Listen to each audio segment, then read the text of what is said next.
আমি চলে এসেছি আমার রান্নাঘরে বন্ধুরা। আজকে আমি এই গরমে দইয়ের শরবত বানিয়ে দেখাবো। তার জন্য আমি দই নিয়েছি আর নিয়েছি বিট লবণ, এটা হচ্ছে চাট মশলা, এটা হচ্ছে গোলমরিচের গুঁড়ো, এটা আমচুরের গুঁড়ো, আর একটু জোয়ান, আর এটা জিরে ভেজে গুঁড়ো করে নিয়েছি। তার জন্য এই মশলাগুলো আমি ব্যবহার করছি।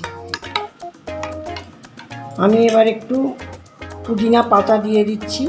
এবার আমি একটু ব্লেন্ডিং করে নেব। এবার আমি গোলাপ জল দিয়ে দিচ্ছি।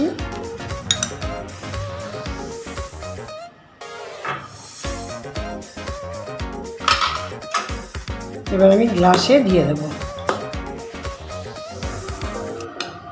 আমরা প্রায় বানিয়ে খাই বাড়িতে, খুব সুন্দর লাগে খেতে।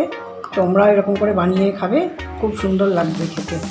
তোমরা কমেন্ট করে জানাবে কেমন লাগলো তোমাদের। আমি একটু বরফ দিয়ে দিচ্ছি।